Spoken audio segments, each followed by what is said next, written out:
ഓൺലൈനിലൂടെ നടത്തപ്പെടുന്ന ഈ ആരാധനയിലേക്ക് ഞങ്ങളെല്ലാവരെയും സ്വാഗതം ചെയ്യുന്നു. ഈ പരിശുദ്ധ ആരാധനയിൽ പ്രാർത്ഥനയോടുകൂടി തന്നെ എല്ലാവരും പങ്കെടുക്കണമെന്ന് പ്രത്യേകം അഭ്യർത്ഥിക്കുന്നു. ആരാധനയുടെ ആരംഭം പിതാവിൻ്റെയും പുത്രൻ്റെയും പരിശുദ്ധാത്മാവിൻ്റെയും നാമത്തിൽ തന്നെ. ആമേൻ. നമുക്കെല്ലാവർക്കും എഴുന്നേറ്റ് നിന്ന് ക്രിസ്തീയ ആരാധനയ്ക്കുള്ള പാഠപുസ്തകത്തിലെ ഒന്നാമത്തെ ഗീതം നമുക്ക് ചേർന്ന് ആലപിക്കാം. ക്രിസ്തീയ ആരാധനയ്ക്കുള്ള പാഠപുസ്തകത്തിലെ ഒന്നാമത്തെ ഗീതം, അതിൻ്റെ ഒന്നാമത്തെ ചരണം. സൈന്യങ്ങളിൻ ദൈവം ആയ യഹോവേ, നീ വിശുദ്ധൻ, നീ പരിശുദ്ധൻ നിർമ്മലൻ. സ്വർഗം ഭൂമിയെങ്ങും നിൻ മഹത്വം തീങ്ങും. താതസുതാത്മാ ഭാഗ്യത്രിത്വമേ. ഇത് യഹോവയുണ്ടാക്കിയ ദിവസം, ഇന്ന് നാം സന്തോഷിച്ചാനന്ദിക്കുക. ദൈവം ആത്മാവാകുന്നു. അവിടുത്തെ നമസ്കരിക്കുന്നവർ ആത്മാവിലും സത്യത്തിലും നമസ്കരിക്കണം. സകല ഭൂവാസികളുമായുള്ളവരെ, യഹോവയ്ക്ക് ആർപ്പിടുവിൻ. സന്തോഷത്തോടെ യഹോവയെ സേവിപ്പീൻ. സംഗീതത്തോടെ അവിടുത്തെ സന്നിധിയിൽ വരുവിൻ. യഹോവ തന്നെ ദൈവം എന്നറിവിൻ. അവിടുന്ന് നമ്മെ ഉണ്ടാക്കി, നാം ദൈവത്തിലുള്ളവരാകുന്നു. ദൈവത്തിൻ്റെ സന്നിധിയിൽ നമ്മുടെ മുട്ടുകളെ മടക്കി നമുക്ക് ദൈവത്തോട് പ്രാർത്ഥിക്കാം. കാരുണ്യവാനായ സ്വർഗീയ പിതാവേ നാഥ, ഈ അനുഗ്രഹീതമായ ആരാധനയ്ക്കായി ദൈവത്തിന് നന്ദി പറയുന്നു. ഈ ആരാധനയിലൂടെ ഞങ്ങൾക്ക് ദൈവമഹത്വത്തെ അനുഭവിക്കുവാൻ, ദൈവത്തിൻ്റെ കൃപകളെ പ്രാപിക്കുവാൻ ദൈവം സഹായിക്കണമെന്ന് ദൈവത്തോട് പ്രാർത്ഥിക്കുന്നു. കർത്താവേ, ഈ തരുണത്തിൽ ഞങ്ങൾക്കൊരാരാധന ക്രമീകരിക്കുമ്പോൾ ഞങ്ങൾക്ക് ഒരുമിച്ച് കൂടി വരുന്നതിനുള്ള ആരാധന, ദേവാലയത്തിൽ ഒരുമിച്ച് കൂടി വരുന്നതിനുള്ള ഒരു അവസരം വേഗത്തിൽ തന്നെ ഒരുക്കി നൽകണമേ എന്ന് ദൈവത്തോട് പ്രാർത്ഥിക്കുന്നു. കർത്താവെ, ഒരുപാട് പ്രാർത്ഥന വിഷയങ്ങളും അപേക്ഷകളും ജീവിതത്തിലെ കർത്താവൈദ്യരുടെ അനുഭവങ്ങളും ഒക്കെ ഞങ്ങളുടെ ജീവിതത്തിലുണ്ട്. എന്നാൽ ഈ ആരാധനയുടെ കർത്താവെ, ഈ അനുഭവങ്ങളിലൂടെ ഞങ്ങൾ പ്രവേശിക്കുമ്പോഴും ദൈവസാന്നിധ്യത്തെ അനുഭവിച്ച് ഞങ്ങളുടെ ജീവിതത്തിൽ നിന്ന് അവയൊക്കെ മാറുന്ന അനുഭവം ഉണ്ടാകണമേ. ഈ നാളുകളിൽ COVID-19 എന്ന രോഗം വളരെയധികം തീവ്രമായി തന്നെ വ്യാപിക്കുന്നു. അനേകർ വേദനകളിലും കണ്ണുനീരിലുമായിരിക്കുന്നു. കർത്താവെ, അതിൽ നിന്നെല്ലാം ദൈവത്തിൻ്റെ വിടുതൽ നൽകുന്നതിന് ദൈവം വേഗത്തിലിടയാക്കണമേ എന്ന് ഞങ്ങൾ പ്രാർത്ഥിക്കുന്നു. കർത്താവിൻ്റെ മഹത്വം ഞങ്ങൾക്ക് കർത്താവ് ഈ ആരാധനയിലൂടെ ദർശിക്കാൻ ദൈവം സഹായിക്കണമേ. കർത്താവെ, ഈ നാളുകളിൽ എല്ലാ പ്രതിസന്ധികളെയും ദൈവം മാറ്റുന്ന ഒരു ആരാധനയായി ദൈവം ഇതിനെ തീർക്കണമേ എന്ന് പ്രാർത്ഥിക്കുന്നു. തിരുപാദപീഠത്തിൽ സമർപ്പിച്ചുകൊണ്ട് ആരംഭിക്കുന്നു. യേശുവിൻ്റെ പരിശുദ്ധ നാമത്തിൽ തന്നെ. ആമേൻ. ദൈവനാമ സ്തുതിക്കും മഹത്വത്തിനുമായി ക്രിസ്തീയ ആരാധനയ്ക്കുള്ള പാഠപുസ്തകത്തിലെ 96-ാമത്തെ ഗീതം നമുക്ക് ചേർന്ന് ആലപിക്കാം. ക്രിസ്തീയ ആരാധനയ്ക്കുള്ള പാഠപുസ്തകത്തിലെ 96-ാമത്തെ ഗീതം. വന്ദനമീശുപരാ, നിനക്കെന്നു വന്ദനമീശുപരാ. വന്ദനം ചെയ്യുന്നു നിന്നടിയാർ തിരു നാമത്തിനാധരവായി. വന്ദനം ചെയ്യുന്നു നിന്നടിയാർ തിരു നാമത്തിനാധരവായി. ഇന്നു നിൻ സന്നിധിയിൽ ആടിയാർക്കു വന്നു ചേരുവതിനായി തന്ന നിന്നുന്നതമാം കൃപയ്ക്കഭിവന്ദനം ചെയ്തിടുന്നേ. തന്ന നിന്നുന്നതമാം കൃപയ്ക്കഭിവന്ദനം ചെയ്തിടുന്നേ. നിൻ രുധിരമതിനാൽ പ്രതിഷ്ഠിച്ച ജീവപുതുവഴിയായി നിന്നടിയാർക്കു പിതാവിൻ സന്നിധോ വന്നിടാമേ സതതം. നിന്നടിയാർക്കു പിതാവിൻ സന്നിധോ വന്നിടാമേ സതതം. ഇത്ര മഹത്വമുള്ള പദവിയെ ഇപ്പുഴുക്കൾ കരുളാൻ പാത്രത ഏതുമില്ല നിന്റെ കൃപ എത്ര വിചിത്രമഹോ. പാത്രത ഏതുമില്ല നിന്റെ കൃപ എത്ര വിചിത്രമഹോ. വാനദൂതഗണങ്ങൾ മനോഹര ഗാനങ്ങളാൽ സതതം ഊനമെന്നെ പുകഴ്ത്തി സ്തുതിക്കുന്ന വാനവനെ നിനക്ക്. ഊനമെന്നെ പുകഴ്ത്തി സ്തുതിക്കുന്ന വാനവനെ നിനക്ക്. മന്നരിൽ മന്നവൻ നീ മനുകുലത്തിനു രക്ഷാകരൻ നീ. മിന്നും പ്രഭാവമുള്ളൂ പിതാവിനു സന്നിഭൻ നീയല്ലയോ. മിന്നും പ്രഭാവമുള്ളൂ പിതാവിനു സന്നിഭൻ നീയല്ലയോ. നീയൊഴികെ ഞങ്ങൾക്കു സുരലോകെ ആരുള്ളു ജീവനാഥ. നീയൊഴികേഹത്തിൽ മറ്റാരുമില്ല ഗ്രഹിപ്പാൻ പരനേ. നീയൊഴികേഹത്തിൽ മറ്റാരുമില്ല ഗ്രഹിപ്പാൻ പരനേ. വന്ദനമേശുപര നിനക്കെന്നു വന്ദനമേശുപര. വന്ദനം ചെയ്യുന്നു നിന്നടിയാർ തിരു നാമത്തിനാധരവായി. വന്ദനം ചെയ്യുന്നു നിന്നടിയാർ തിരു നാമത്തിനാധരവായി. പരിശുദ്ധനായ ദൈവത്തെ നമുക്ക് മഹത്വക്കരേറ്റാം. ആരാധനക്രമം 4-ാം പുറം, സ്തുതിലിതാനികൾ 2-ാമത്തെ ഭാഗം. ആരാധനക്രമം 4-ാം പുറം, സ്തുതിലിതാനികൾ 2-ാമത്തെ ഭാഗം. യഹോവ തൻ്റെ വിശുദ്ധ മന്ദിരത്തിലുണ്ട്. സർവ്വഭൂമിയും തിരുസന്നിധിയിൽ മൗനമായിരിക്കട്ടെ. ബഹുമാനും തേജസ്സും തിരുമുമ്പിലും ബലവും ശോഭയും അവിടുത്തെ വിശുദ്ധ മന്ദിരത്തിലും ഉണ്ട്. ഞാനോ അങ്ങയുടെ കൃപയുടെ ബഹുത്വത്താൽ അങ്ങയുടെ ആലയത്തിലേക്ക് പ്രവേശിക്കും. അങ്ങയുടെ വിശുദ്ധ മന്ദിരത്തിന് നേരെ അങ്ങിലുള്ള ഭക്തിയോടെ ആരാധിക്കും. യഹോവ എൻ്റെ വെളിച്ചവും എൻ്റെ രക്ഷയുമാകുന്നു. ഞാൻ ആരെ ഭയപ്പെടും? യഹോവ എൻ്റെ ജീവൻ്റെ ബലം. ഞാൻ ആരെ പേടിക്കും? അവിടുന്ന് നമ്മുടെ പാപങ്ങൾക്കൊത്തവണ്ണം നമ്മോട് ചെയ്യുന്നില്ല, നമ്മുടെ അകത്യങ്ങൾക്കൊത്തവണ്ണം നമ്മോട് പകരം ചെയ്യുന്നതുമില്ല.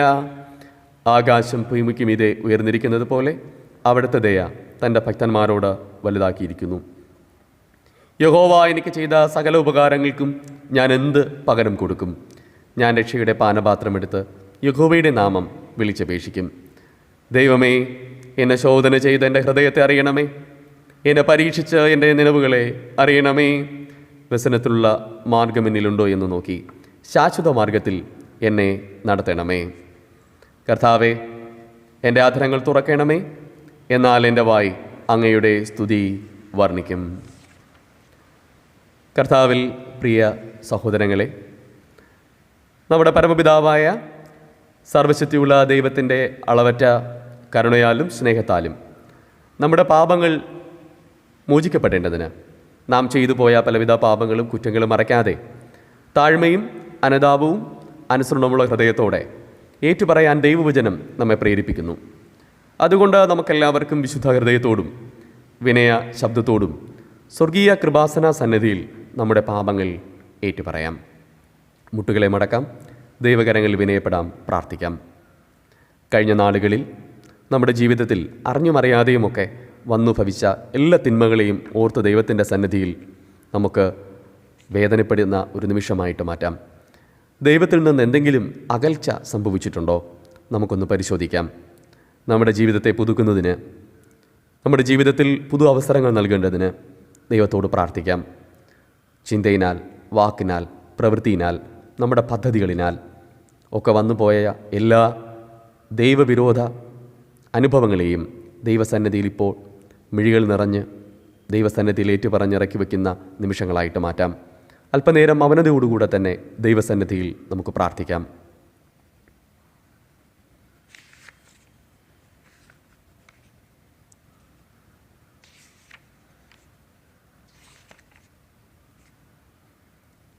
പാപമൊന്നേ മതിയാകും നിന്നെ ഭാഗ്യമില്ലാത്തവനാക്കിയിടുവാൻ.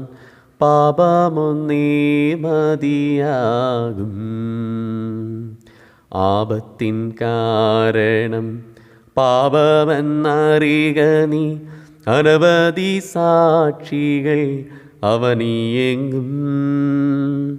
ആപത്തിൻ കാരണം പാപമെന്നറിയുക നീ.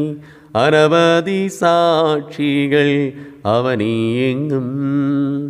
താപങ്ങൾ നിറയുന്നു, ശാപം പിന്തുടരുന്നു.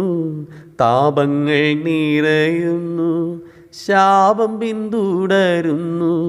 സത്യം പിഴച്ചവർക്കു സ്വസ്ഥതയില്ലേ. പാപമൊന്നേ മതിയാകും നിന്നെ ഭാഗ്യമില്ലാത്തവനാക്കിയിടുവാൻ.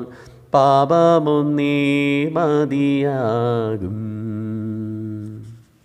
ദൈവത്തിൻ്റെ സന്നിധിയിൽ നമ്മുടെ പാപങ്ങൾ ഉണരുന്ന ഈ നിമിഷം നമുക്ക് ഒരുമിച്ച് പ്രാർത്ഥിക്കുന്ന, ഒരുമിച്ച് നമ്മുടെ പാപങ്ങൾ ഇറക്കി വയ്ക്കുന്ന നിമിഷങ്ങളായിട്ട് മാറ്റാം. ആരാധനക്രമം 10-ാം പുറത്ത് വരുന്ന അനുതാപ പ്രാർത്ഥന നമുക്ക് ചേർന്ന് പ്രാർത്ഥിക്കാം. ഞങ്ങളുടെ പിതാവായ ദൈവമേ, വാക്കിലും പ്രവൃത്തിയിലും വിചാരത്തിലും ഞങ്ങൾ അങ്ങേക്ക് വിരോധമായി പാപം ചെയ്തിരിക്കുന്നു.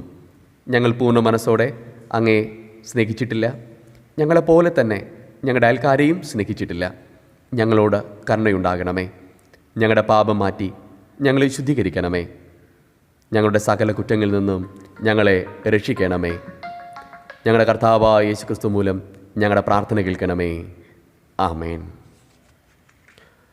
സത്യമായി അനുദപിച്ചവരോടുള്ള ദൈവത്തിൻ്റെ കൃപാമൊഴി നമുക്ക് കേൾക്കാം. ഒരുത്തൻ പാപം ചെയ്തുവെങ്കിലോ നീതിമാനായ യേശുക്രിസ്തു എന്ന കാര്യസ്ഥൻ നമുക്ക് പിതാവിൻ്റെ അടുക്കലുണ്ട്. അവിടെ നിന്ന് നമ്മുടെ പാപങ്ങൾക്ക് പ്രായശ്ചിത്തമാകുന്നു. നമ്മുടേതിന് മാത്രമല്ല, സർവ്വലോകത്തിൻ്റെ പാപത്തിനും തന്നെ. എൻ്റെ നിമിത്തം ഞാൻ തന്നെ നിൻ്റെ അതിക്രമങ്ങൾ മായ്ച്ചു കളയുന്നു. നിൻ്റെ പാപങ്ങൾ ഞാൻ ഓർക്കുകയുമില്ല എന്ന് യഹോവയായ ദൈവം അരുളി ചെയ്യുന്നു. സർവശക്തനും കരുണയുള്ളവനുമായ കർത്താവ് പാപമോചനവും മാപ്പും ജീവിതം പുതുക്കുന്നതിനുള്ള അവസരവും പരിശുദ്ധാത്മാവിൻ്റെ കൃപയും ആശ്വാസവും നമുക്ക് നൽകുമാറാകട്ടെ. ദൈവം എന്നയോളം കരുതുന്ന വിധങ്ങളെ ഓർത്ത് നമുക്ക് ദൈവത്തിന് സ്തോത്രമർപ്പിക്കുന്ന നിമിഷമായിട്ട് നമുക്ക് മാറ്റാം. ദൈവത്തിൻ്റെ മുമ്പിൽ കഴിഞ്ഞ നാളുകളെല്ലാം നമ്മെ എത്രത്തോളം പരിപാലിച്ചുവെന്ന് നമുക്ക് ഈ നിമിഷം ഒന്ന് ഓർമ്മിക്കാം. ഈ വലിയൊരു പ്രതിസന്ധിയുടെ ഘട്ടത്തിലൂടെയാണ് നാം കടന്നു പോകുന്നു എങ്കിൽ പോലും ദൈവം നമ്മെ എത്ര ഭദ്രമായാണ് ഇതുവരെയും കാത്തു സംരക്ഷിച്ചിരിക്കുന്നത്. അതിനെ ഓർത്ത് ദൈവത്തിന് നമുക്ക് നന്ദി പറയാം. ആരാധനക്രമം 15-ാം പുറത്ത് വരുന്ന സ്തോത്ര പ്രാർത്ഥന ഓരോ അപേക്ഷയുടെയും പിന്നാലെ ഞങ്ങളെങ്ങെ സ്തുതിക്കുന്നുവെന്ന് സഭയ്ക്ക് ചേർന്ന് ചൊല്ലാം. നിത്യനായ ദൈവമേ, അങ്ങ് നീതിയും വിശുദ്ധിയും സ്നേഹവും ഉള്ളവനാകയാൽ ഞങ്ങളെങ്ങെ സ്തുതിക്കുന്നു. അങ്ങ് സകലത്തെയും ഭരിക്കുന്നത് കൊണ്ട് ഞങ്ങളെങ്ങെ സ്തുതിക്കുന്നു. ക്രിസ്തയേശുവിൽ ദൈവം തന്നെ നമുക്ക് വെളിപ്പെടുത്തിയിരിക്കുന്നത് കൊണ്ട് ഞങ്ങളെങ്ങെ സ്തുതിക്കുന്നു. മാതാപിതാക്കന്മാർ, മക്കൾ, ദമ്പതികൾ, സഹോദരി സഹോദരന്മാർ മുതലായ പലവിധത്തിൽ നമ്മോട് ബന്ധപ്പെട്ടിരിക്കുന്ന പ്രിയപ്പെട്ടവർക്ക് വേണ്ടി ഞങ്ങളങ്ങേ സ്തുതിക്കുന്നു. സഭാ ശുശ്രൂഷകർ, ബോധകന്മാർ, അധ്യാപകന്മാർ, ഡോക്ടർമാർ, എഞ്ചിനീയർമാർ, തൊഴിലാളികൾ, മറ്റു സുഹൃത്തുക്കൾ എന്നിവർക്കായി ഞങ്ങളങ്ങേ സ്തുതിക്കുന്നു. ഞങ്ങളുടെ രാജ്യത്തിനും ഭരണ സംവിധാനത്തിനും വേണ്ടി ഞങ്ങളങ്ങേ സ്തുതിക്കുന്നു. ആടുമാടുകൾ, മഴ, വെയിൽ, നിലം, പുരയിടം, മറ്റു ഉപജീവന മാർഗങ്ങൾ എന്നിവയ്ക്കായി ഞങ്ങളങ്ങേ സ്തുതിക്കുന്നു. ദിനംപ്രതിയുള്ള ആഹാരം, വസ്ത്രം, വാസസ്ഥലം എന്നീ വക നന്മകൾക്കായി ഞങ്ങളങ്ങേ സ്തുതിക്കുന്നു. ആശുപത്രികൾ, വിദ്യാലയങ്ങൾ എന്നിവയ്ക്കായി ഞങ്ങളങ്ങേ സ്തുതിക്കുന്നു. കഷ്ടങ്ങളിൽ ഏറ്റവും അടുത്ത തുണയായിരുന്നതിനാലും പ്രതിസന്ധികളിൽ ദൈവ നടത്തിപ്പ് ലഭിച്ചതിനായും ഞങ്ങളങ്ങേ സ്തുതിക്കുന്നു. ഞങ്ങളുടെ കർത്താവായ യേശുക്രിസ്തു ഞങ്ങളെ രക്ഷിക്കുന്നതിന് ലോകത്തിൽ മനുഷ്യനായി അവതരിച്ച് ജീവിച്ച് മരിച്ച് ഉയർത്തെഴുന്നേറ്റ് വീണ്ടും ജീവിക്കുന്നതിനായി ഞങ്ങളങ്ങേ സ്തുതിക്കുന്നു. ദൈവവചനമെന്ന വിശിഷ്ടാദാനത്തിനായി ഞങ്ങളങ്ങേ സ്തുതിക്കുന്നു. ദൈവം നമുക്ക് നൽകുന്ന പാപക്ഷമയ്ക്കായും ക്രിസ്തുവിൽ ലഭിക്കുന്ന സമൃദ്ധിയായ ജീവനായും ഞങ്ങളങ്ങേ സ്തുതിക്കുന്നു. നാം അനുഭവിക്കുന്ന നിത്യജീവൻ്റെ പ്രത്യാശയ്ക്കായി ഞങ്ങളങ്ങേ സ്തുതിക്കുന്നു. നമുക്ക് ചേർന്ന് പ്രാർത്ഥിക്കാം. സ്നേഹമുള്ള പിതാവായ ദൈവമേ, അങ്ങയുടെ നന്മയിലെല്ലാം ഇപ്പോഴും ആശ്രയിക്കാൻ ഞങ്ങൾ കൃപ ചെയ്യണമേ. അങ്ങ് ഞങ്ങൾക്ക് സദാ സമീപസ്ഥനാകുന്നുവെന്നും അവിടുത്തെ സ്നേഹം ഞങ്ങളെ ഒരിക്കലും കൈവെടിയുകയില്ലെന്നും സർവ്വകാലത്ത് നിത്യദൈവം ഞങ്ങളുടെ അഭയസ്ഥാനമാകുന്നുവെന്നും വിശ്വസിക്കാൻ കൃപ അരുളണമേ. തികഞ്ഞ പരമാർത്ഥതയോടെ അവിടത്തെ പിന്തുടരുവാനും പ്രശാന്തവും സംതൃപ്തമായ മനസ്സോടുകൂടി അവിടത്തെ ഇഷ്ടം ചെയ്ത് തിരുനാമത്തെ മഹത്വപ്പെടുത്തുവാനും ശക്തിയുള്ളവരാക്കി തീർക്കണമെന്ന് യേശു മശിഹാ മൂലം അപേക്ഷിക്കുന്നു. ആമേൻ. ദൈവത്തിന് സ്തോത്രമർപ്പിച്ചുകൊണ്ട് ക്രിസ്തീയ ആരാധനയ്ക്കുള്ള പാഠപുസ്തകത്തിലെ 280 ഗീതം നമുക്ക് ചേർന്ന് ആലപിക്കാം. ക്രിസ്തീയ ആരാധനയ്ക്കുള്ള പാഠപുസ്തകത്തിലെ 280 ഗീതം. നീയല്ലോ ഞങ്ങൾക്കുള്ള ദിവ്യ സമ്പത്തേശുവേ, നീയല്ലാതില്ല ഭൂവിലാഗ്രഹിപ്പാനാരുമേ, നീയല്ലാതില്ല ഭൂവിലാഗ്രഹിപ്പാനാരുമേ, നീയല്ലോ ഞങ്ങൾക്കുള്ള ദിവ്യ സമ്പത്തേശുവേ. നീയല്ലോ ഞങ്ങൾക്കായി മണ്ണിടത്തിൽ വന്നതും നീചരാം ഞങ്ങളുടെ പാപമെല്ലാം ഏറ്റതും, നീചരാം ഞങ്ങളുടെ പാപമെല്ലാം ഏറ്റതും, നീയല്ലോ ഞങ്ങൾക്കുള്ള ദിവ്യ സമ്പത്തേശുവേ. കാൽവരി മലമുകളേറി നീ ഞങ്ങൾക്കായി കാൽകരം ചേർന്നു തൂങ്ങി മരിച്ചുയിരേകിയ, കാൽകരം ചേർന്നു തൂങ്ങി മരിച്ചുയിരേകിയ, നീയല്ലോ ഞങ്ങൾക്കുള്ള ദിവ്യ സമ്പത്തേശുവേ. അന്നു ഞങ്ങൾക്കുള്ളതെല്ലാം തന്നു പോറ്റുന്നു, ഇന്നുമെന്നും കൂടെയുണ്ടെന്നുള്ള വാക്കു തന്നവൻ, ഇന്നുമെന്നും കൂടെയുണ്ടെന്നുള്ള വാക്കു തന്നവൻ, നീയല്ലോ ഞങ്ങൾക്കുള്ള ദിവ്യ സമ്പത്തേശുവേ. ജനകനുടെ വലമർന്നു നീ ഞങ്ങൾക്കായി ദിനം പ്രതി പക്ഷവാദം ചെയ്തു ജീവിച്ചിടുന്ന, ദിനം പ്രതി പക്ഷവാദം ചെയ്തു ജീവിച്ചിടുന്ന, നീയല്ലോ ഞങ്ങൾക്കുള്ള ദിവ്യ സമ്പത്തേശുവേ. ലോകത്തിൽ ഞങ്ങൾക്കുള്ളതെല്ലാം നഷ്ടമാകിലും ലോകക്കാർ നിത്യം ദൂഷിച്ചിടിലും പൊന്നേശുവേ, ലോകക്കാർ നിത്യം ദൂഷിച്ചിടിലും പൊന്നേശുവേ, നീയല്ലോ ഞങ്ങൾക്കുള്ള ദിവ്യ സമ്പത്തേശുവേ. നിത്യജീവമൊഴികൾ നിന്നിലുണ്ടു പരനെ, നിന്നെ വിട്ടിട്ടടിയങ്ങളെങ്ങു പോയി വസിക്കും, നിന്നെ വിട്ടിട്ടടിയങ്ങളെങ്ങു പോയി വസിക്കും, നീയല്ലോ ഞങ്ങൾക്കുള്ള ദിവ്യ സമ്പത്തേശുവേ. 127 സങ്കീർത്തനം നമുക്ക് ചേർന്ന് വായിക്കാം. സങ്കീർത്തനം 127. യഹോവ വീട് പണിയാതിരുന്നാൽ പണിയുന്നവർ വൃഥ അധ്വാനിക്കുന്നു. യഹോവ പട്ടണം കാക്കാതിരുന്നാൽ കാവൽക്കാരൻ വൃഥ ജാഗരിക്കുന്നു. നിങ്ങൾ അധികാലത്ത് എഴുന്നേൽക്കുന്നതും നന്നാ താമസിച്ച് കിടപ്പാൻ പോകുന്നതും കഠിന പ്രയത്നം ചെയ്ത് ഉപജീവനം കഴിക്കുന്നത് വ്യർത്ഥമത്രേ. തൻ്റെ പ്രിയനോ അവനത് ഉറക്കത്തിൽ കൊടുക്കുന്നു. മക്കൾ യഹോവ നൽകുന്ന അവകാശവും ഉദരഫലം അവൻ തരുന്ന പ്രതിഫലവും തന്നെ. വീരൻ്റെ കയ്യിലെ അസ്ത്രങ്ങൾ എങ്ങനെയോ അങ്ങനെയാകുന്നു യൗവനത്തിലെ മക്കൾ. അവയെക്കൊണ്ട് തൻ്റെ ആവനാഴിക നിറച്ചിരിക്കുന്ന പുരുഷൻ ഭാഗ്യവാൻ. നഗരവാതിൽക്കൽ വെച്ച് ശത്രുക്കളോട് സംസാരിക്കുമ്പോൾ അങ്ങനെയുള്ളവർ ലജ്ജിച്ചു പോകയില്ല. പിതാവിനും പുത്രനും പരിശുദ്ധാത്മാവിനും മഹത്വം ഉണ്ടാകട്ടെ, ആദ്യങ്ങളിൽ ഇപ്പോഴും എന്നേക്ക് പ്രകാരം തന്നെ. ആമേൻ. ഇപ്പോൾ ഇന്നത്തേക്ക് ധ്യാനത്തിന് ആവശ്യമായ തിരുവചന വേദഭാഗം വായിക്കുമ്പോൾ അത് ശ്രദ്ധയോടുകൂടെ നമുക്ക് കേൾക്കാം. പഴയ നിയമ വേദഭാഗം ഉൽപ്പത്തി 2-ാമത്തെ അധ്യായം 18 മുതൽ 25 വരെയുള്ള തിരുവചനം. ഉൽപ്പത്തിയുടെ പുസ്തകം 2-ാമത്തെ അധ്യായം 18 മുതൽ 25 വരെയുള്ള തിരുവചനം. അനന്തരം യഹോവയായ ദൈവം മനുഷ്യനേകനായിരിക്കുന്നത് നന്നല്ല, ഞാൻ അവന് തക്കതായൊരു തുണ ഉണ്ടാക്കിക്കൊടുക്കും എന്ന് അരുളി ചെയ്തു. യഹോവയായ ദൈവം ഭൂമിയിലെ സകല മൃഗങ്ങളെക്കാളും ആകാശത്തിലെ എല്ലാ പറവകളെയും നിലത്തുനിന്ന് നിർമ്മിച്ചിട്ട് മനുഷ്യൻ അവയ്ക്ക് എന്ത് പേരിടുമെന്ന് കാണുവാൻ അവൻ്റെ മുമ്പിൽ വരുത്തി. സകല ജീവജന്തുക്കൾക്കും മനുഷ്യനിട്ടത് അവയ്ക്ക് പേരായി. മനുഷ്യൻ എല്ലാ കന്നുകാലികൾക്കും ആകാശത്തിലെ പറവകൾക്കും എല്ലാ കാട്ടുമൃഗങ്ങൾക്കും പേരിട്ടു. എങ്കിലും മനുഷ്യന് തക്കതായൊരു തുണ കണ്ടുകിട്ടിയില്ല. ആകയാൽ യഹോവയായ ദൈവം മനുഷ്യന് ഒരു ഗാഢ നിദ്ര വരുത്തി. അവൻ ഉറങ്ങിയപ്പോൾ അവൻ്റെ വാരിയെല്ലുകളിൽ ഒന്നെടുത്ത് അതിന് പകരം മാംസം പിടിപ്പിച്ചു. യഹോവയായ ദൈവം മനുഷ്യനിൽ നിന്നെടുത്ത വാരിയെല്ലിനെ ഒരു സ്ത്രീയാക്കി അവളെ മനുഷ്യൻ്റെ അടുക്കൽ കൊണ്ടുവന്നു.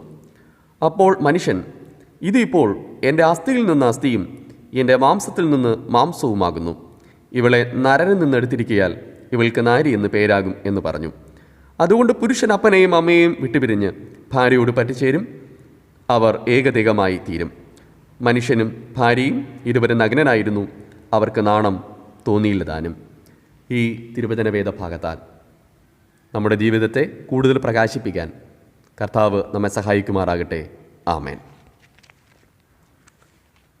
സുവിശേഷ വേദഭാഗം വിശുദ്ധ മത്തായി എഴുതിയ സുവിശേഷം 19-ാമത്തെ അധ്യായം 3 മുതൽ 6 വരെയുള്ള തിരുവചനം. വിശുദ്ധ മത്തായി എഴുതിയ സുവിശേഷം 19-ാമത്തെ അധ്യായം 3 മുതൽ 6 വരെയുള്ള തിരുവചനം. പരീശന്മാർ അവൻ്റെ അടുക്കൽ വന്ന്, ഏതു കാരണം ചൊല്ലിയും ഭാര്യ ഉപേക്ഷിക്കുന്നത് വിഹിതമോ എന്ന് അവനെ പരീക്ഷിച്ചു ചോദിച്ചു. അതിന് അവൻ, സൃഷ്ടിച്ചവൻ ആദിയിൽ അവരെ ആണും പെണ്ണുമായി സൃഷ്ടിച്ചു എന്നും അത് നിമിത്തം മനുഷ്യൻ അപ്പനെയും അമ്മയും വിട്ട് ഭാര്യയോട് പറ്റിച്ചേരും, ഇരുവരും ഒരു ദേഹമായി തീരുമെന്ന് അരുളി ചെയ്തു എന്നും നിങ്ങൾ വായിച്ചിട്ടില്ലയോ? അതുകൊണ്ട് അവർ മേലാൽ രണ്ടല്ല, ഒരു ദേഹമത്രേ. ആകയാൽ ദൈവം യോജിപ്പിച്ചതിനെ മനുഷ്യൻ വേർപിരിക്കരുത്. ആകയാൽ ദൈവം യോജിപ്പിച്ചതിനെ മനുഷ്യൻ വേർപിരിക്കരുത് എന്ന് ഉത്തരം പറഞ്ഞു. ഈ തിരുവചന വേദഭാഗത്താൽ ദൈവം നമ്മെ ഏവരെയും അതിസമർത്ഥമായി അനുഗ്രഹിക്കുമാറാകട്ടെ. ആമേൻ. നമ്മുടെ വിശ്വാസം നമുക്ക് ഉറപ്പിച്ച് പ്രഖ്യാപിക്കാം.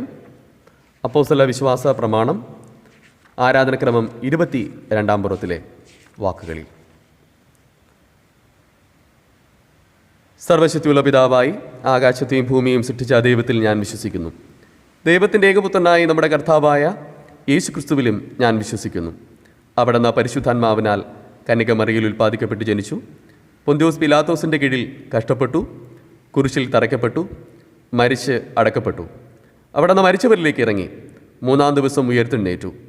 അവിടുന്ന് സ്വർഗത്തിലേക്ക് കയറി സർവശക്തിയുള്ള പിതാവായ ദൈവത്തിൻ്റെ വലത്ത് ഭാഗത്തിരിക്കുന്നു. അവിടെ നിന്ന് ജീവനുള്ളവരെയും മരിച്ചവരെയും ന്യായം വിധിക്കാൻ അവിടുന്ന് വരികയും ചെയ്യും. പരിശുദ്ധാത്മാവിൽ ഞാൻ വിശ്വസിക്കുന്നു. വിശുദ്ധ കാതോലിക സഭയിലും വിശുദ്ധന്മാരുടെ സംസർഗത്തിലും പാപമോചനത്തിലും മരിച്ചവരുടെ പുനരുത്ഥാനത്തിലും നിത്യജീവനിലും ഞാൻ വിശ്വസിക്കുന്നു. ആമേൻ.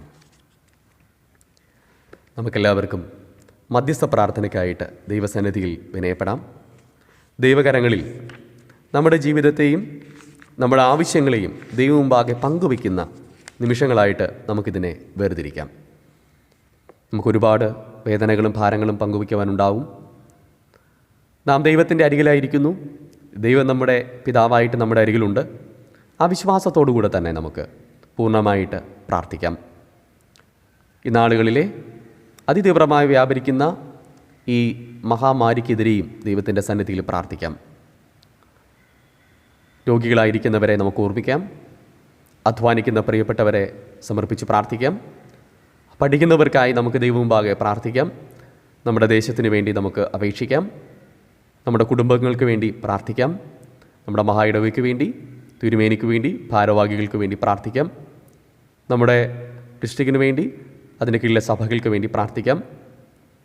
നമ്മുടെ സഭയെയും സഭയിലെ കമ്മിറ്റിയെയും കമ്മിറ്റി അംഗങ്ങളെയും ദൈവകരങ്ങൾ അർപ്പിച്ച് പ്രാർത്ഥിക്കാം. ദൈവസന്നിധിയിൽ നമ്മുടെ എല്ലാ കുടുംബങ്ങളെ എല്ലാ ആവശ്യങ്ങളെയും അവിടെ പ്രാർത്ഥനകളെയും ദൈവം കേൾക്കണമേ എന്നും നമുക്ക് ദൈവസന്നിധിയിൽ സമർപ്പിച്ചുകൊണ്ട് ഒരുമിച്ച് പ്രാർത്ഥിക്കാം. വിശ്വാസത്തോടുകൂടി തന്നെ ദൈവകരങ്ങളിൽ പ്രാർത്ഥിക്കുന്ന നിമിഷമായിട്ട് നമുക്ക് വേർതിരിക്കാം. അളവില്ലാ ദാനങ്ങൾ നൽകുന്നു നീ, അടിയങ്ങൾ തൃപ്പാതെ വന്നിടുന്നു. അരുളേണമേ അനുഗ്രഹങ്ങൾ ആശ്വാസദായകനീ. അരുളേണമേ അനുഗ്രഹങ്ങൾ ആശ്വാസദായകനീ. വിശ്വസ്തരായി ഞങ്ങൾ സുവിശേഷ ഘോഷണത്തിൽ, വിശ്വസ്തരായി ഞങ്ങൾ സുവിശേഷ ഘോഷണത്തിൽ ശക്തിയോടെന്നും നിന്നിടുവാൻ നിൻ കൃപ നൽകണമേ. ശക്തിയോടെന്നും നിന്നിടുവാൻ നിൻ കൃപ നൽകണമേ.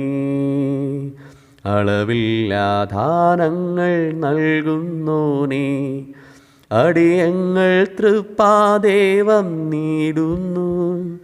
അരുളേണമേ അനുഗ്രഹങ്ങൾ ആശ്വാസദായകനീ. അരുളേണമേ അനുഗ്രഹങ്ങൾ ആശ്വാസദായകനീ. നമുക്ക് പ്രാർത്ഥിക്കാം.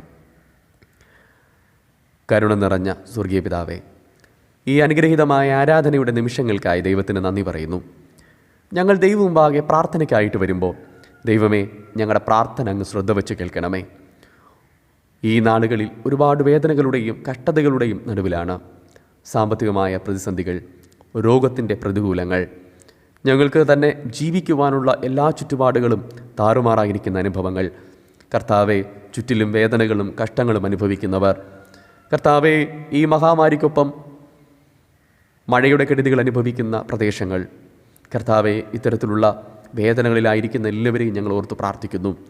കർത്താവിൻ്റെ കൃപകൾ, കർത്താവ് വിടുതൽ എല്ലാവർക്കും പ്രാപിക്കുവാൻ തക്കവണ്ണം ദൈവം സഹായിക്കണമേ എന്ന് ദൈവത്തോട് അപേക്ഷിക്കുന്നു. കർത്താവെ, ഞങ്ങളുടെ ജീവിതത്തിൽ ഞങ്ങളെ കരുതുന്നൊരു ദൈവമുണ്ടല്ലോ.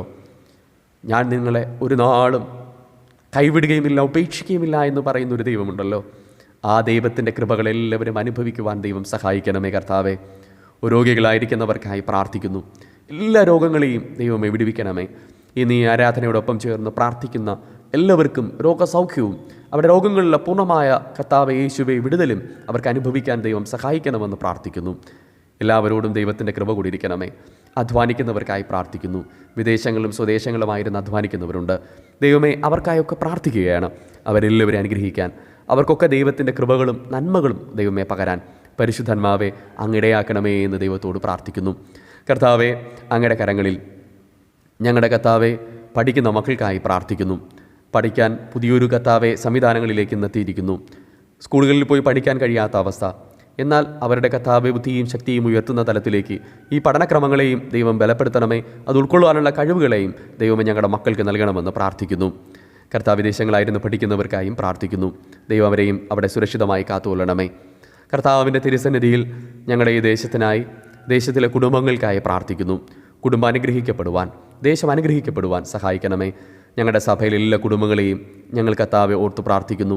കുടുംബങ്ങളിൽ സമാധാനവും സന്തോഷവും അനുഗ്രഹവും ഉണ്ടാകുവാൻ ദൈവം സഹായിക്കണമേ. കർത്താവെ, കുടുംബങ്ങളിലെ വ്യത്യസ്തമായ പ്രാർത്ഥനകളുണ്ട്. പ്രത്യേക പ്രാർത്ഥനകൾ ആവശ്യപ്പെട്ടിട്ടുമുണ്ടല്ലോ. ആ പ്രാർത്ഥനകളെല്ലാം ദൈവമേ അങ്ങ് കേൾക്കണമേ. അവിടെ പ്രാർത്ഥനകൾക്ക് ദൈവത്തിൻ്റെ ഉത്തരം ദൈവം പകരണമെന്ന് പ്രാർത്ഥിക്കുന്നു. കർത്താവെ, അങ്ങയുടെ കരങ്ങളിലേക്ക് ഞങ്ങളെ കർത്താവെ മഹായിടവകയ്ക്കായി പ്രാർത്ഥിക്കുന്നു. ഞങ്ങളുടെ തിരുമേനിക്കായി പ്രാർത്ഥിക്കുന്നു. ഭാരവാഹികൾക്കായി പ്രാർത്ഥിക്കുന്നു. ഇവിടെ ശുശ്രൂഷകൾ ഞങ്ങളുടെ മഹായിടവ വളരുന്നതിന് കർത്താവെ ഇടയാക്കണമേ. അതുപോലെ തന്നെ കർത്താവെ, മിഷൻ മേഖലയിലെ പ്രവർത്തനങ്ങൾക്കായി പ്രത്യേകം പ്രാർത്ഥിക്കുന്നു. ദൈവം അനുഗ്രഹിച്ച് ആശീർവദിക്കണമെന്ന് പ്രാർത്ഥിക്കുന്നു. കർത്താവെ, അങ്ങയുടെ കരങ്ങളിലേക്ക് ഞങ്ങളുടെ കർത്താവെ ഡിസ്ട്രിക്റ്റുകൾക്ക് വേണ്ടി, ഡിസ്ട്രിക്റ്റിൻ്റെ കർത്താവെ കീഴിലെ സഭകൾക്ക് വേണ്ടി, കർത്താവെ അവിടെ നടക്കുന്ന ഓരോ ആരാധനകൾക്ക് വേണ്ടി, ഇവിടെ കൂടി വരുന്ന കർത്താവെ ജനങ്ങൾക്കായി, കർത്താവെ ആരാധനകൾ നഷ്ടപ്പെട്ടിരിക്കുന്നവർക്കായി ഒക്കെ പ്രാർത്ഥിക്കുന്നു. എല്ലാവരെയും അനുഗ്രഹിക്കണമെന്ന് ദൈവത്തോട് പ്രാർത്ഥിക്കുന്നു. ഞങ്ങളെ സഭയ്ക്കായി പ്രാർത്ഥിക്കുന്നു. ഞങ്ങളുടെ സഭയിലും കർത്താവെ ഞങ്ങൾക്ക് ഒരുമിച്ച് ആരാധിക്കാൻ, ദൈവത്തെ സ്തുതിക്കുവാൻ, ദൈവത്തോട് കർത്താവെ ഒരുമിച്ച് ആരാധിക്കുന്ന നിമിഷങ്ങൾ ഞങ്ങൾക്ക് വേഗത്തിൽ നൽകണമെന്ന് പ്രാർത്ഥിക്കുന്നു. യേശുവേ, അങ്ങയുടെ കരങ്ങളിൽ ഞങ്ങളുടെ കമ്മിറ്റിക്കായി പ്രാർത്ഥിക്കുന്നു. അവരെ അനുഗ്രഹിക്കണമേ. കർത്താവിൻ്റെ കൃപകൾ അവരോട് കൂടി ഇരിക്കണമേ. വിശേഷാൽ കർത്താവെ, ഞങ്ങളുടെ സംഘടനകൾ, സംഘടനാരാധനകൾ, അതിൻ്റെ നേതൃത്വങ്ങൾ, അതൊക്കെ വേണ്ടി പ്രാർത്ഥിക്കുന്നു. ഞങ്ങൾക്ക് വേഗത്തിൽ തന്നെ ഈ ആരാധനകളൊക്കെ നടക്കുവാൻ, ഞങ്ങളുടെ ആരാധനകളൊക്കെ സംഭവിക്കുവാൻ പരിശുദ്ധാത്മാവെ അങ്ങ് കൃപ ഒരുക്കണമെന്ന് പ്രാർത്ഥിക്കുന്നു. ഞങ്ങൾ ഒരിക്കൽ കൂടി ഞങ്ങളുടെ സഭയിലെ കുടുംബങ്ങളെ, അവരുടെ പ്രാർത്ഥനകളെ, ഈ ആരാധനയോട് ചേർന്ന് പ്രാർത്ഥിക്കുന്ന അവരുടെ പ്രാർത്ഥനകളെ എല്ലാം ദൈവം സ്വീകരിക്കണമേ എന്ന് പ്രാർത്ഥിക്കുന്നു. അങ്ങ് സ്വീകരിച്ച് അനുഗ്രഹിക്കുന്ന വലിയ കൃപയ്ക്കായി ദൈവത്തിന് നന്ദി. യേശുവിൻ്റെ അതിപരിശുദ്ധ നാമത്തിൽ തന്നെ നാഥ, ആമേൻ. സ്വർഗസ്ഥനായ ഞങ്ങളുടെ പിതാവേ, തിരുനാമം വിശുദ്ധീകരിക്കപ്പെടണമേ. തിരുരാജ്യം വരണമേ. തിരി ഇഷ്ടം സ്വർഗ്ഗത്തെ പോലെ ഭൂമിയിലുമാകണമേ. ഞങ്ങൾക്ക് ആവശ്യമുള്ള ആഹാരം ഞങ്ങൾ തരണമേ. ഞങ്ങളുടെ കടക്കാരോട് ഞങ്ങൾ ക്ഷമിച്ചിരിക്കുന്നത് പോലെ ഞങ്ങളുടെ കടങ്ങളെ ഞങ്ങളോട് ക്ഷമിക്കണമേ. ഞങ്ങളെ പരീക്ഷയിൽ കടത്താതെ ദുഷ്ടങ്ങളിൽ നിന്ന് വിടുവിക്കണമേ. രാജ്യവും ശക്തിയും മഹത്വവും എന്നേക്കും ഞങ്ങൾക്കുള്ളതാകുന്നുവല്ലോ. ആമേൻ.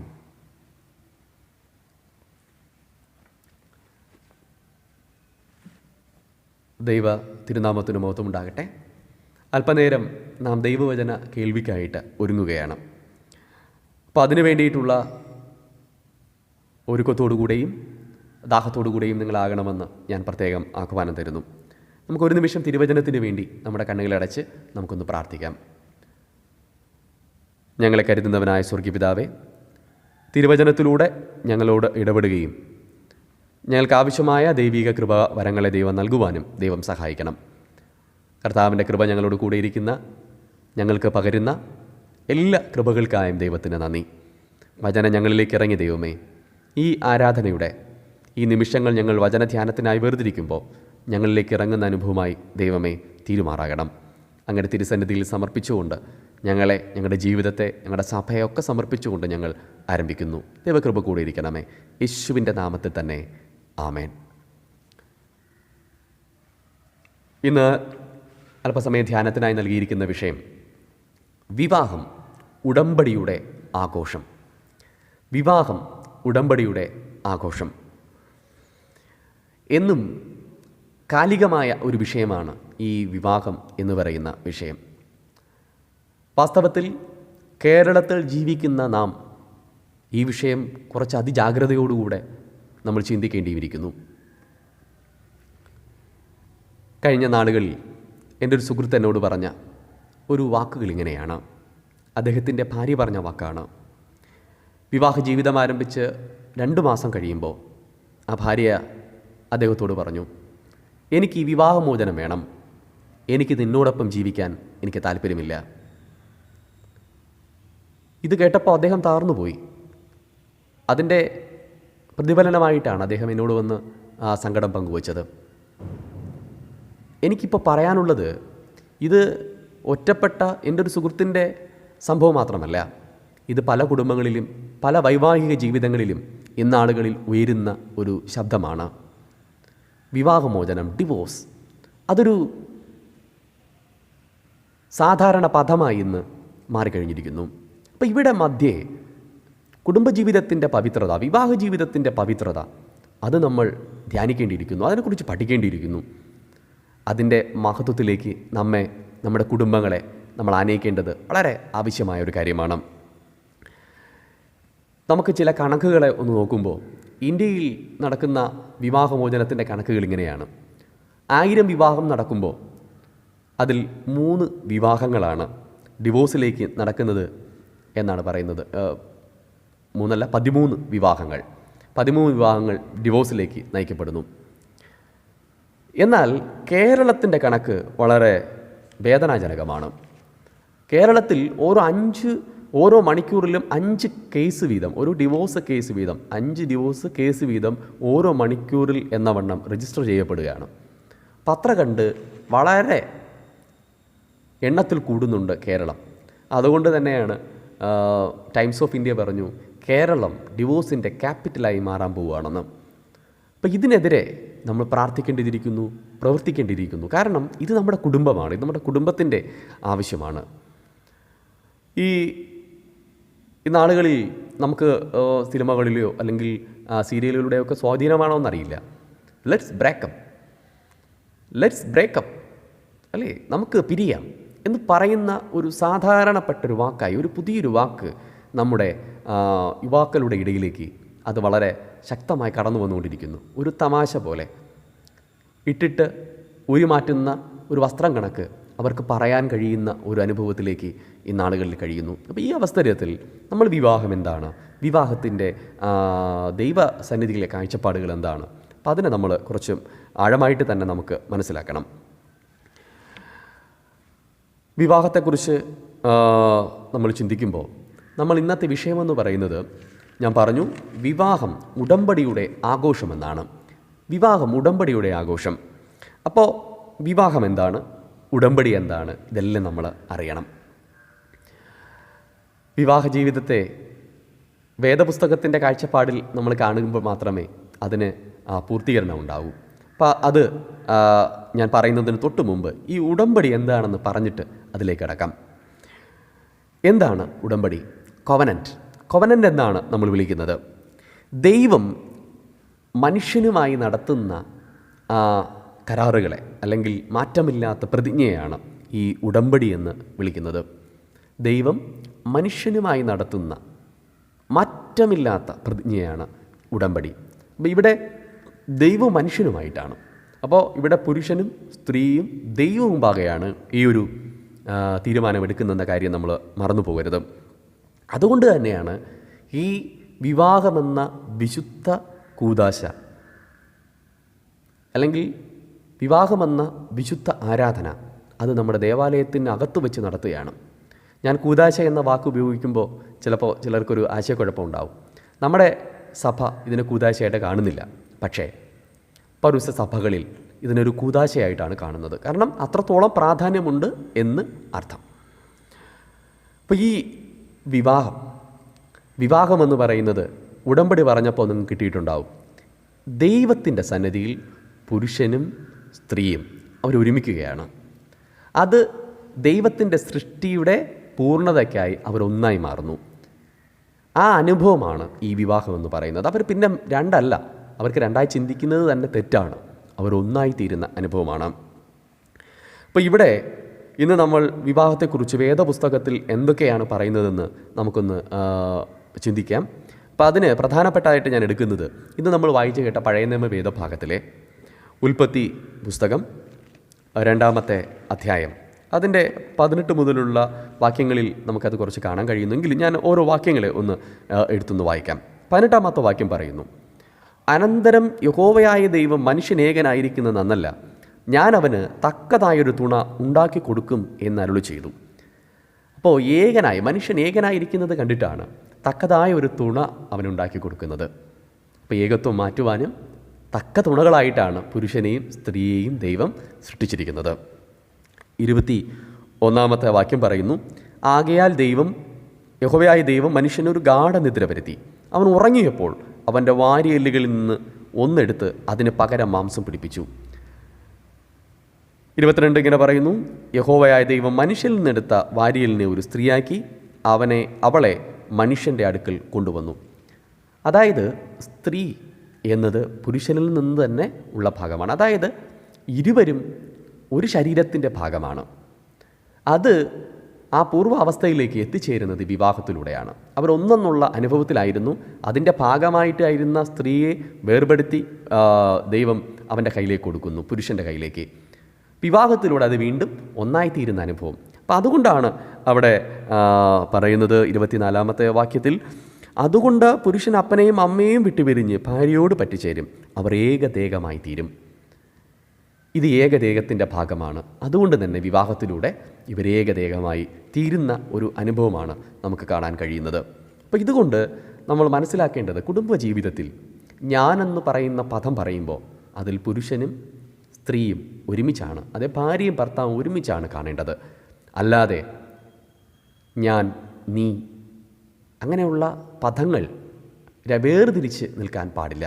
നമ്മൾ ഒന്നാണെന്നുള്ള ആ ഒരു ചിന്തയോടുകൂടെ മാത്രമേ കുടുംബജീവിതത്തിൽ പദങ്ങൾ ഉപയോഗിച്ച് നമുക്ക് പറയാൻ പാടുള്ളൂ എന്നാണ് ഞാൻ പറഞ്ഞതിൻ്റെ അർത്ഥം. അപ്പോൾ ക്രിസ്തീയ ജീവിതത്തിൽ വിവാഹമോചനത്തിന് ഉള്ള സാധ്യത എന്തെങ്കിലും ഉണ്ടോ?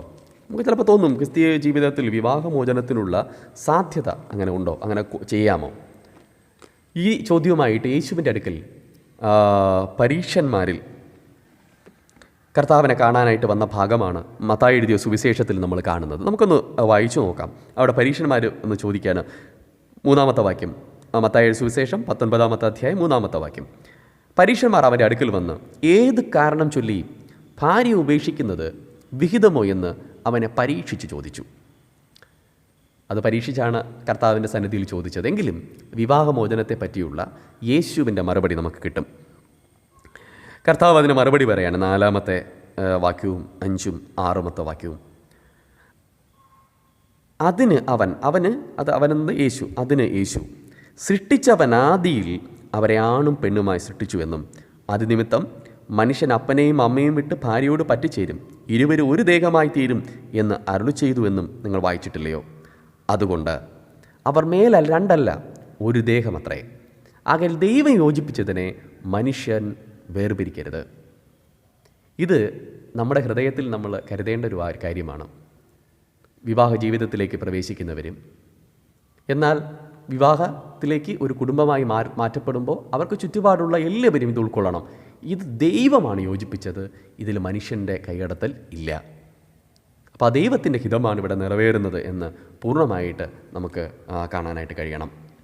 അപ്പോൾ ഇന്ന് നാം ഈ കുടുംബജീവിതത്തിൻ്റെ ഉടമ്പടിയുടെ ആഘോഷത്തെക്കുറിച്ച് ചിന്തിക്കുമ്പോൾ നമുക്കെങ്ങനെയാണ് ഈ കുടുംബജീവിതം ആഘോഷകരമായിട്ട് മാറ്റാൻ പറ്റുന്നത്? ഈ ഉടമ്പടി എങ്ങനെ ആഘോഷമായി മാറും? ഒരുപാട് പ്രശ്നങ്ങളെയും സങ്കീർണമായി കൊണ്ടിരിക്കുന്ന ഈ കാലഘട്ടത്തിൽ ക്ഷണഭംഗുരമെന്ന് വിളിക്കാവുന്ന തലത്തിൽ വിവാഹം മാറുമ്പോൾ നമുക്കെങ്ങനെയാണ് ഇത് ആഘോഷമാക്കി മാറ്റാൻ കഴിയുന്നത്? അപ്പം അതിന് വേണ്ടിയിട്ട് ഞാനൊരു 6 കാര്യം പറയാനായിട്ടാണ് ആഗ്രഹിക്കുന്നത്. 6 ടിപ്സായിട്ട് അത് നമ്മൾ ജീവിതത്തിൽ നമുക്ക് കാത്തു സൂക്ഷിക്കുന്നതിന് സാധിച്ചാൽ വളരെ വലിയ അനുഗ്രഹം നമ്മുടെ കുടുംബജീവിതത്തിലുണ്ടാവും. 1-ാമത്തേതെന്ന് പറയുന്നത് പ്രാർത്ഥനയും ആരാധനയുമാണ്. നമ്മൾ ക്രിസ്തീയ ആരാധനയിൽ നമ്മൾ കൈപിടിച്ചു കൊടുക്കുന്ന ഒരു ശുശ്രൂഷയുണ്ട്. ആ ശുശ്രൂഷയിൽ പുരുഷൻ്റെ കൈയുടെ മേൽ സ്ത്രീയുടെ കൈവയ്ക്കുകയും അതിൻ്റെ പുറത്തേക്ക് പിതാവ് വേദപുസ്തകം എടുത്തു വെച്ച് കൊടുക്കുന്നു. അങ്ങനെ കൈപിടിച്ചു കൊടുത്താണ് അവരെ വിവാഹത്തിലേക്ക് അയക്കുന്നത്. അതായത് അത് ആ ഒരുമിക്കലിൻ്റെ ആ ശുശ്രൂഷ വാസ്തവത്തിൽ കാട്ടിത്തരുന്നത് ജീവിതത്തിൽ വചനത്തിനുള്ള പ്രാധാന്യമാണ്. ജീവിതത്തിൽ എന്താണ് വചനത്തിന് പ്രാധാന്യം? ഈ 2 കരങ്ങൾ ഒരുമിച്ചിരിക്കണമെങ്കിൽ ഈ വചനം ഇവരോടൊപ്പം ഉണ്ടാവണം. അപ്പം അതുകൊണ്ട് കുടുംബജീവിതത്തിൽ പ്രാർത്ഥനയും ആരാധനയും ഒരുമിച്ച് പോകുന്നുവെങ്കിൽ ഉറപ്പിക്കാം ആ കുടുംബം അനുഗ്രഹമായ സന്തോഷപൂരിതമായ കുടുംബമായിരിക്കും. അപ്പം അങ്ങനെ കുടുംബജീവിതത്തിൽ പ്രാർത്ഥനയും ഒരുമിച്ചുള്ള ആരാധനയും നഷ്ടപ്പെട്ടു പോയിട്ടുണ്ടെങ്കിൽ അതിനെ ഒന്ന് തിരിച്ചു കൊണ്ടുവരിക. നിങ്ങളുടെ കുടുംബം വളരെ സമാധാനമായി തീരും. 2-ാമതായിട്ട് നമ്മൾ ചിന്തിക്കേണ്ട ഒരു വളരെ വളരെ വേണ്ടപ്പെട്ട വളരെ അത്യാവശ്യമായൊരു കാര്യമാണ് വിശ്വസ്തത. കുടുംബജീവിതത്തിൽ പുലർത്തേണ്ട വിശ്വസ്തത. വിവാഹത്തിന് മുമ്പ് എന്തായിരുന്നു എന്നതിനെ നമ്മൾ പിന്നെ നോക്കണ്ട. വിവാഹത്തിന് ശേഷം പൂർണ്ണമായി ഭാര്യയോട് വിശ്വസ്തനായിരിക്കണം. ഒരു കാരണവശാലും മനസ്സിൽ ഈ വിവാഹ ജീവിതത്തിന് യോഗ്യമല്ലാത്ത കളങ്കത വരാൻ പാടില്ല. അതൊരു നോട്ടം കൊണ്ടുപോലും അത് നമ്മൾ ഓർത്തുകൊള്ളുക. ജീവിതം ഇന്നാളുകളിൽ അവിശ്വസ്തയുടെ ഒരുപാട് തരംഗങ്ങളാണ് കുടുംബങ്ങളെ വല്ലാതെ ഉലയ്ക്കുന്നത്. അപ്പം അതുകൊണ്ട് ഒരു കാരണവശാലും പാടില്ല. 3-ാമത്തെ കാര്യമെന്ന് പറയുന്നത് നമുക്ക് പരസ്പരം മനസ്സിലാക്കൽ വേണം. കുടുംബജീവിതത്തിൽ പുരുഷന് അല്ലെങ്കിൽ അത് ഭർത്താവിന് ഭാര്യ എങ്ങനെയാണ്? ഭാര്യ എന്ന് പറയുന്നത് ഈ അവസ്ഥയാണ്. എൻ്റെ ഭാര്യ ഈ സ്വഭാവമുണ്ട്, എൻ്റെ ഭാര്യ ഇങ്ങനെയുള്ളവളാണ്. ഇതിനെപ്പറ്റി എനിക്കൊരു വ്യക്തമായ മനസ്സിലാക്കൽ വേണം. എൻ്റെ ഭാര്യ ഇതാണ് എന്നെനിക്കൊരു മനസ്സിലാക്കൽ, എൻ്റെ ഭർത്താവ് ഇതാണ് ഒരു മനസ്സിലാക്കൽ. അപ്പോൾ ആ മനസ്സിലാക്കലുണ്ടെങ്കിൽ ചിലപ്പോൾ അദ്ദേഹത്തിൻ്റെ ചില സ്വഭാവങ്ങൾ നമുക്ക് ഇഷ്ടപ്പെടണമെന്നില്ല. പക്ഷേ എങ്കിലും നമ്മൾ മനസ്സിലാക്കണം അത് അദ്ദേഹത്തിൻ്റെ ആ ഒരു സ്വഭാവമാണ്, അദ്ദേഹം അങ്ങനെയാണ്. അപ്പോൾ അത് ഉൾക്കൊള്ളാനായിട്ട് എനിക്ക് കഴിയണം. മാറ്റാനായിട്ട് ശ്രമിക്കാം. പക്ഷേ അത് ചിലപ്പോൾ സ്വഭാവത്തിൽ അലിഞ്ഞു ചേർന്ന കാര്യങ്ങൾ ചിലപ്പോൾ എല്ലാം മാറ്റാൻ കഴിയുമെന്ന് വരില്ല. അല്പം ദേഷ്യപ്പെടുന്ന ഒരാളായിരിക്കാം ഭാര്യയോ ഭർത്താവോ. അപ്പോൾ ഇതിനെ നമ്മൾ കൃത്യമായി മനസ്സിലാക്കി അതിനോട് ഇടപെട്ടാൽ അത് നമ്മുടെ ജീവിതത്തെ ഏറ്റവും നന്നായിട്ട് മുന്നോട്ട് കൊണ്ടുപോകാനായിട്ട് സാധിക്കും. അപ്പോൾ അതുകൊണ്ട് പരസ്പരം മനസ്സിലാക്കണം പൂർണ്ണമായിട്ട്. അത് ഓരോ ദിവസവും സംഭവിക്കണം, എന്നും സംഭവിച്ചുകൊണ്ടിരിക്കേണ്ട കാര്യം തന്നെയാണ്. അപ്പോൾ മനസ്സിലാക്കൽ സംഭവിച്ചാൽ പ്രശ്നങ്ങൾ അവസാനിക്കും എന്നതിന് തർക്കമില്ല. നാലാമത്തെ കാര്യമെന്ന് പറയുന്നത്, കുടുംബജീവിതത്തിൽ അതിപ്രധാനമെന്ന് പറയുന്നത് ഭാര്യയും ഭർത്താവും തമ്മിൽ സംസാരിക്കുന്ന സംഭാഷണ സമയം കുറഞ്ഞത് ഒരു മണിക്കൂറെങ്കിലും അവർ മാത്രം ഇരുന്ന് സംസാരിക്കുന്ന നിമിഷം ഉണ്ടാവണം. അതേതുവരെ? വിവാഹ ജീവിതം ആരംഭിക്കുന്നത് മുതൽ അവരെ ഇരുവരുടെയും പ്രാണനുള്ള കാലത്തോളവും അതുണ്ടാവണം. അങ്ങനെയാണെങ്കിൽ ആ കുടുംബജീവിതത്തിൽ ഒരു പ്രശ്നത്തിനും ഇടമുണ്ടാവില്ല. അഞ്ചാമത്തെ കാര്യമെന്ന് പറയുന്നത്, കുടുംബത്തിലെ പല പ്രശ്നങ്ങൾക്കും കാരണം സംഭവിച്ചു കഴിഞ്ഞ കാര്യങ്ങളെ നമ്മൾ കൊണ്ടിട്ട് അതിനെ വീണ്ടും ഒന്നുകൂടെ അതിനിടയിലേക്കിട്ട് അതിനെ നമ്മൾ ഒരു ഉദാഹരണം പറഞ്ഞാൽ അത് നന്നായിരിക്കും തോന്നുന്നു. ചത്തുപോയ ഒരു മൃഗത്തെ നമ്മൾ ചിന്തിക്കുക. അതിനെ അടക്കി കഴിഞ്ഞു, അതിനെ മൂടിയിട്ടു, വീണ്ടും അതിനെ പുറത്തു കൊണ്ടുവന്നിട്ട് നമ്മളതിനെ പുറത്തെടുക്കുന്നു. അതിൻ്റെ ഒരു അവസ്ഥ ആലോചിച്ച് നോക്കുക. അത് വല്ലാത്ത നാറ്റവും മൊത്തം അസ്വസ്ഥതയുണ്ടാക്കിയുള്ളൂ. ഇത് തന്നെയാണ് കഴിഞ്ഞ കാര്യങ്ങളെ വീണ്ടും പിന്നെയും പുനരായിട്ട് ഓർമ്മിച്ച് അതിനെക്കുറിച്ച് ചർച്ച ചെയ്ത് വീട്ടിൽ വഴക്കുണ്ടാവുക വളരെ കോമണായിട്ട് സംഭവിക്കുന്നൊരു കാര്യമാണ്. കഴിഞ്ഞ കാര്യങ്ങളെ അതങ്ങ് വിടുക അതിൻ്റെ വഴിക്ക്. നമുക്ക് ഇന്നിൻ്റെ ദിവസമുണ്ട്, നാളെ നമുക്കായിട്ടുണ്ട്. അപ്പോൾ അതുകൊണ്ട് ഈ കഴിഞ്ഞ കാര്യങ്ങളിലെ ഈ അപാകതകളെയും പാളിച്ചകളെയും കൊണ്ടിട്ട് കുടുംബജീവിതത്തെ തകർക്കാൻ ശ്രമിക്കരുത്. അതുകൊണ്ട് അങ്ങനെയുള്ള സംഭാഷണം വരുമ്പോഴേ പങ്കാളികൾ പരസ്പരം പറയുക, സ്റ്റോപ്പ്, അത് നമ്മുടെ കുടുംബത്തിന് വേണ്ട, അത് നമുക്ക് നല്ലതല്ലെന്ന് പറയാൻ കഴിയണം. ആറാമത്തെ കാര്യമെന്ന് പറയുന്നത്, ഒരു സ്നേഹത്തിൻ്റെ കൂട്ടായ്മയാവണം ഈ കുടുംബജീവിതം അല്ലെങ്കിൽ വിവാഹ ജീവിതം എന്ന് പറയുന്നത്. അപ്പം അതുകൊണ്ട് സ്നേഹമാണ് ഇതിൻ്റെ ഏറ്റവും പ്രധാനം. അതുകൊണ്ട് വിവാഹ ശുശ്രൂഷയിൽ എപ്പോഴും സ്നേഹവചനങ്ങൾ ഉൾക്കൊള്ളുന്ന ഭാഗം എപ്പോഴും വായിക്കാറുണ്ട്. കാരണം എന്ന് പറയുന്നത് സ്നേഹമാണ് പ്രധാനം. അതെങ്ങനെയുള്ള സ്നേഹമെന്നറിയാവോ? നമ്മൾ അതിനുപയോഗിക്കുന്ന പദം അഗാപ്പ എന്ന് പറയുന്ന ഒരു പദമാണ്. ഭാര്യ ഭർത്താവിന് വേണ്ടി ഭർത്താവിനെ സ്നേഹിക്കാൻ കഴിയണം. എനിക്ക് വേണ്ടിയല്ല, ഭർത്താവിന് വേണ്ടി ഭർത്താവിനെ സ്നേഹിക്കാൻ, ഭർത്താവിന് വേണ്ടി ജീവിക്കാൻ എനിക്ക് കഴിയണം. ഭർത്താവോ തിരിച്ച് ഭാര്യയ്ക്ക് വേണ്ടി ജീവിക്കാനും ഭാര്യയ്ക്ക് വേണ്ടി ഭാര്യ സ്നേഹിക്കാൻ കഴിയണം. ഈ സ്നേഹത്തെ മനസ്സിലാക്കണമെങ്കിൽ ഒന്നേ ഉള്ളൂ, യേശു നമ്മോട് പ്രകടിപ്പിച്ച സ്നേഹം. ലോകത്തിന് വേണ്ടി ലോകത്തെ സ്നേഹിച്ചു. ആ സ്നേഹമാണ് നമുക്ക് വേണ്ടത്. അതല്ലെങ്കിലുള്ള പ്രശ്നം എന്നറിയാവോ? പലതരത്തിൽ സ്നേഹങ്ങളുണ്ട്. വസ്തുക്കളിലും സൗന്ദര്യത്തിലും മാത്രം, അല്ലെങ്കിൽ അവർ കൊണ്ടുവരുന്ന സ്ത്രീധന തുകയുടെ ഘനമനുസരിച്ചും അല്ലെങ്കിൽ സൗന്ദര്യത്തിൻ്റെ മാഹാത്മ്യം അനുസരിച്ചും ഒക്കെ സ്നേഹിക്കുന്ന അനുഭവമുണ്ട്. അതിൻ്റെ പ്രശ്നം എന്താണ്? സൗന്ദര്യമൊക്കെ പ്രായം കൂടുമ്പോൾ നഷ്ടപ്പെടും. ജീവിതത്തിൻ്റെ വൈതരണിയുടെ അനുഭവത്തെത്തുമ്പോൾ ചിലപ്പോൾ സമ്പത്ത് നഷ്ടപ്പെട്ടേക്കാം. അപ്പോൾ ഈ സ്നേഹവും ചിലപ്പോൾ ഇല്ലാതായി പോകും. അപ്പോൾ അതുകൊണ്ട് എനിക്ക് പറയാനുള്ളത്, സ്നേഹമാണ്. അത് യേശു പഠിപ്പിച്ച, യേശു കാട്ടിയ സ്നേഹമാണ് നമുക്ക് വേണ്ടത്. അത് അഗാപ്പ എന്നാണ് നമ്മൾ അടയാളപ്പെടുത്തുന്നത്. അടുത്തതായിട്ട് നിങ്ങളോട് പറയാനുള്ളത്, ഈ വിവാഹ ജീവിതത്തെ പവിത്രമായിട്ട് കാണണം, ഒരു വിശുദ്ധമായിട്ട്. ഞാൻ 6 കാര്യങ്ങളെ അതിൻ്റെ നന്മയ്ക്കായിട്ടുള്ള ചില വഴികളായിട്ട് പറഞ്ഞു. ഞാനിനി ഈ ഒരു കാര്യം പറയുന്നത്, ഇതൊരു പവിത്രമായ വിശുദ്ധമായ അവസ്ഥയാണ്. അപ്പം അതുകൊണ്ട് തന്നെ നമ്മുടെ ജീവിതത്തിൽ ഈ കുടുംബജീവിതത്തെ അത്രത്തോളം വിശുദ്ധിയോടെ, എവിടെയെങ്കിലും ആരെങ്കിലും പുരുഷനിലോ സ്ത്രീയിലോ ഒരു കളങ്കം പറ്റിയാൽ അത് കുടുംബജീവിതത്തിനെ അസ്വസ്ഥമാക്കും. അതിനിടയാക്കാതെ നമുക്ക് കഴിയണം. അങ്ങനെ ആയാൽ ഈ വിവാഹം ദൈവസന്നിധിയിലെടുത്ത ഉടമ്പടിയുടെ വലിയൊരു ആഘോഷമായി മാറും. മാത്രമല്ല, നമുക്ക് നഷ്ടപ്പെട്ട പർദീസ, അത് ദൈവം തിരിച്ചു തരുന്ന അനുഭവമാണ് വാസ്തവത്തിൽ ഈ വിവാഹ ജീവിതം. അത് അനുഭവിച്ചെടുക്കാനായിട്ട് സാധിക്കും. മാത്രമല്ല, ഈ ഭൂമിയിലെ സ്വർഗരാജ്യമാണ് കുടുംബം. അത് പൂർണ്ണമായിട്ട് നമുക്ക് അനുഭവിക്കുന്നതിനും കഴിയും. അങ്ങനെ വിവാഹമെന്ന ആ ഒരു പരിശുദ്ധമായ അവസ്ഥ നമ്മുടെ ജീവിതങ്ങൾക്ക് ഉടമ്പടിയുടെ, ദൈവത്തോടുള്ള ആ ഉടമ്പടിയുടെ ആഘോഷമായി തന്നെ തീരട്ടെ. സർവശക്തനായ ദൈവം നമ്മെ ഏവരെയും അനുഗ്രഹിക്കുമാറാകട്ടെ. ആമേൻ. അപ്പോൾ നമുക്ക് ദൈവസന്നിധിയിൽ നാം കേട്ട ഈ ധ്യാനത്തെയും ഇന്നത്തെ ആരാധനയും ദൈവകരങ്ങളിൽ കൊടുത്തുകൊണ്ട് നമുക്ക് പ്രാർത്ഥിച്ച് ഇന്നത്തെ ആരാധന നമുക്കിവിടെ അവസാനിപ്പിക്കാം. പ്രാർത്ഥിക്കാം. കാരുണ്യവാനായ സ്വർഗീയ പിതാവേ നാഥ, ഈ അനുഗ്രഹീതമായ ആരാധനയ്ക്കായി ദൈവത്തിന് നന്ദി പറയുന്നു. വിവാഹമെന്ന് പറയുന്ന ഈ ഒരു ശ്രേഷ്ഠ അവസ്ഥയെ ഞങ്ങൾ ചിന്തിക്കുകയാണ്. കർത്താവെ, വിവാഹിതരാകാൻ ഒരുങ്ങുന്നവരുണ്ടാവും ഇത് കേൾക്കുന്ന. കർത്താവ്, വിവാഹ ജീവിതത്തിൽ പ്രവേശിച്ച് അനുഗ്രഹമായ കുടുംബജീവിതം നയിക്കുന്നവരുമുണ്ടാവും. കർത്താവെ, എല്ലാവർക്കും ഓർക്കാനുണ്ടാവേണ്ട ഒരു വലിയൊരു കാര്യം, ദൈവമാണ് യോജിപ്പിച്ചത് എന്ന് എല്ലാ ഹൃദയങ്ങളിലും ചിന്ത ഉണ്ടാവട്ടെ. കർത്താവെ, കൂടുതൽ നന്മയുള്ള, കൂടുതൽ അനുഗ്രഹമുള്ള ജീവിതം നയിക്കുവാൻ പരിശുദ്ധാത്മാവെ അങ്ങ് സഹായിക്കണമെന്ന് ദൈവത്തോട് പ്രാർത്ഥിക്കുന്നു. ഇന്ന് ഈ ആരാധനയിൽ പങ്കെടുക്കുന്ന എല്ലാവരെയും അനുഗ്രഹിക്കുന്ന കൃപയ്ക്കായി സ്തോത്രം. എല്ലാവരുടെയും പ്രാർത്ഥനകളും അപേക്ഷകളും ദൈവം കേൾക്കുന്നതിനും ദൈവത്തിന് നന്ദി പറയുന്നു. കർത്താവെ, ഇന്നത്തെ ഈ ഓൺലൈൻ ആരാധന ദൈവത്തിൻ്റെ നാമമഹത്വത്തിനായിട്ട് തന്നെ ദൈവമേ ഇതിനെ തീർക്കുമാറാകണമെന്ന് അപേക്ഷിക്കുന്നു. ഈ ധ്യാനം ഞങ്ങളുടെ കുടുംബങ്ങളെ കൂടുതൽ കർത്താവെ നന്മയോടുകൂടെ ജീവിക്കാൻ പ്രാപ്തമാക്കണമേ എന്നും ദൈവത്തോട് അപേക്ഷിക്കുന്നു. അങ്ങയുടെ തിരുവാദപീഠത്തിലേക്ക് കർത്താവെ ഞങ്ങളെയും ഞങ്ങളുടെ ഈ ആരാധനയെ സമർപ്പിക്കുന്നു. ഞങ്ങളുടെ പ്രാർത്ഥനകൾ എല്ലാം കേട്ട് ഞങ്ങൾക്ക് ഏറ്റവും അനുഗ്രഹകരമായ ഒരു ജീവിതം നൽകണമേ എന്ന അപേക്ഷയോടെ യേശുവിൻ്റെ നാമത്തിൽ തന്നെ അപേക്ഷിക്കുന്നു. ആമേൻ.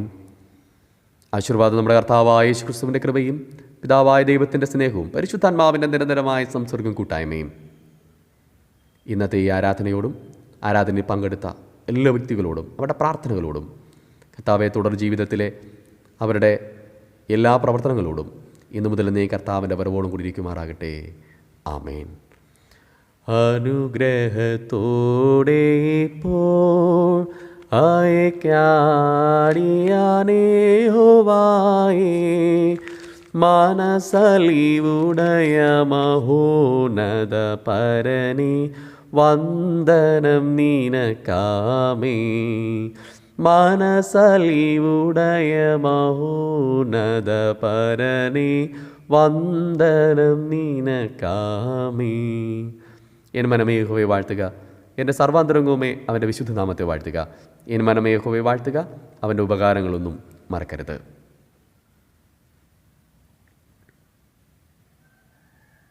ദൈവം ഈ ആരാധനയാൽ എല്ലാവരെയും സമർത്ഥമായി അനുഗ്രഹിക്കുമാറാകട്ടെ. ആമേൻ.